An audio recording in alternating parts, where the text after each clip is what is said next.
I was browsing Reddit in bed the other night, as I do every night. I know, cringe, right?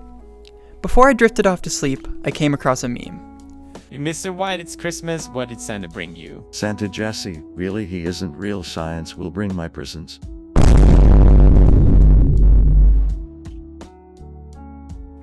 I giggled like a good meme sheep, then turned off my phone without much more of a thought and drifted off to sleep. As I woke up the next morning, my first thought was not of the sun coming in through my window, or the tasks I needed to complete that day, but instead of the meme that bid me into my slumber the night before. Science will bring my presents. What does it mean? What could it mean? How could I find out? I immediately took to jotting down some notes and doing some light research, over a 9 out of 10 meme. Nobody asked for this. To start, let's talk about a simple logical statement. All fish can swim, salmon are fish, salmon can swim. This is an example of deductive reasoning. I started with a major premise, that is, a statement of a general type, then continued with a minor premise, which is a statement of a specific case. From those two premises, I arrived at a conclusion. Deductive reasoning is used quite often in statements in math or science. We have to be careful when using deductive reasoning though, as it is possible to have a fully logically valid argument while still having an incorrect conclusion. For example, consider the following. All dogs have gills. Golden retrievers are dogs, therefore golden retrievers have gills. In this example, deductive reasoning is applied correctly with a minor premise, golden retrievers are dogs, being true. As you may have noticed, in order for a deductive argument to be sound, both of its premises must be true, and its logic must be valid. If either of these criteria are untrue, then a deductive argument will not produce a sound conclusion. An example of the premises being true but the logic not being valid would be the following. All humans need oxygen. I am a human. Therefore, I live in England. In this example, both the major and minor premises are true. All humans do need oxygen, and I am a human. But the conclusion, I live in England, has nothing to do with the previous two premises and does not logically follow. There's another way to reason as well. Contrasted with deductive reasoning, it is called inductive reasoning. In inductive reasoning, you start with some number of specific observations and draw a general conclusion from them. An example of inductive reasoning could be as follows. Every house I've been in is warm, therefore, houses are often warm. Anyone who has ever done a pattern recognition test is participating in inductive reasoning as well. For example, if I gave you a sequence of numbers, say 2, 4, 6, 8, and asked you what the next number in the sequence was, after some deliberation, you would likely say 10. But why would you say 10?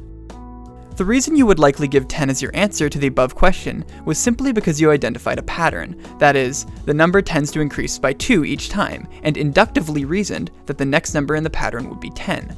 One inductive claim we could make here is that the next number will definitely be 10. Another inductive claim we can make would be that the next number will most likely be 10. In order for us to make that first type of claim, we must know that the future will continue as the past has. Let's investigate that statement. We know the past up until the point the question was asked had the sequence increasing by 2, and we are trying to justify the conclusion being that the next number of the sequence to be 10. Let's try to prove that statement. The future will definitely continue as the past has, deductively. Looking into the past, we see that partway through the sequence, we see that the future, at that point, had continued as the past has, so we will use that as one of our premises. However, we may notice that the next premise must be something similar to the future will continue as the past has. In order to get to the conclusion, the future will continue as the past has. This is called begging the question and it is a logical fallacy. Therefore, we are unable to deductively prove the strong statement that the next number will be 10. This issue we run into is called the problem of induction and is often attributed to David Hume, spoken about in his Enquiry Concerning Human Understanding. A more modern illustration of this problem proposed by mathematician Nassim Nicholas Taleb deals with the black swan. It is as follows. Someone who had only ever seen white swans may assume that there are no such thing as black swans. And why would they? No knowledge they possess would lead them to believe in the existence of black swans. Next, the person comes across a black swan, and the whole category of what they thought a swan could be is blown apart. Thirdly, despite the fact that the individual had no way of knowing they would run across a black swan, they come up with retrospective justifications for its existence, that they could have predicted its existence if they had simply had more information. Now let's look back at the meme. We can think of Santa like a black swan. In a way, we can sympathize with Walter's idea that Santa will not bring Jesse presents, because, well, Santa isn't real, right? While it's dubious to assume that the concept of science itself will bring Walter presence, that's not really what we're looking at here. Walter has put his faith into science, a process that uses a combination of deductive and inductive reasoning to get as close to the truth as possible. In this meme, Walter is making a claim based on science that Santa doesn't exist, and therefore it is ridiculous to believe that he will bring Jesse presents. But of course, we see that Jesse was brought presents and Walter was not. Jesse, on the other hand, is clearly familiar with the arguments we have laid out today, that Walter cannot prove any truth claim about Santa not existing with inductive reasoning. Just because Santa has not come in the past does not mean he won't come this year. Of course, Walter could make the weak statement that Santa would likely not come from his experience in past years, but he remains unable to make the claim that Santa will definitely not come without using circular reasoning, which is, of course, a fallacy. As I mentioned earlier, Santa can in a way be considered a black swan event here. Santa had presumably not come in the past, as that would have provided Walter the evidence of his existence, and he would have been unlikely to make the claim that he isn't real. However, after Jesse is brought presents, both him and Walter recognize that it was Santa that had done it, right? Walter had never seen Santa. Walter was suddenly confronted with the fact that Santa exists, and perhaps I'm reading too much into this. After his meme, Walter likely would attempt to justify it as per the third clause outlined in the description of Black Swan events. However, applying the Black Swan analogy to this implies that Jesse likely did not have knowledge of Santa's existence. He merely had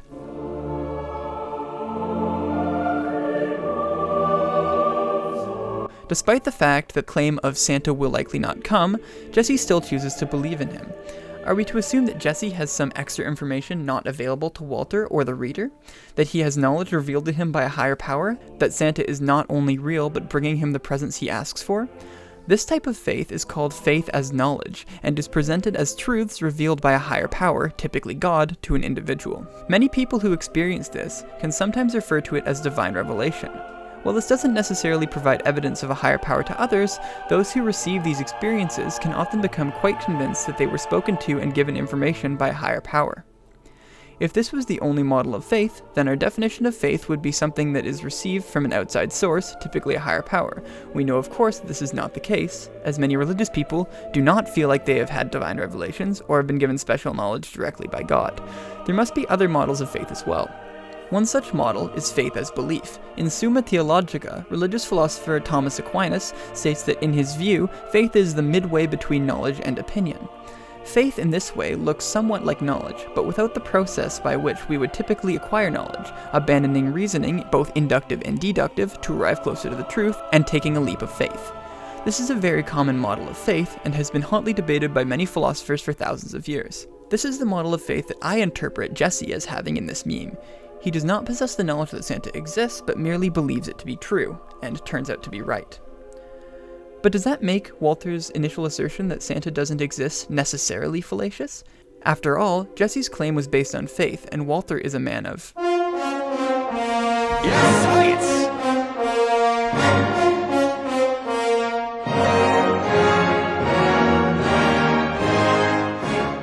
Karl Popper was a 20th century philosopher who had a lot to say on the topic of science. Popper considered the question, how do we know what beliefs to consider science and which to consider another category that he called pseudoscience. What he found was that many pseudoscientific claims were very difficult to prove wrong. Pseudoscientific claims were often so broad that any data point, regardless of how contradictory it may seem, could be warped and explained with whatever idea was being proposed. When a pseudoscientific claim is made, they are often looking back at previously taken data and fitting a data point in there. Alternatively, scientific claims have a property that Popper called falsifiability. Instead of looking for future points that agree with the established claim like in pseudoscience, a practitioner of science would make predictions about the future from their scientific model and look for areas where their predictions are incorrect. An example of each could be as follows.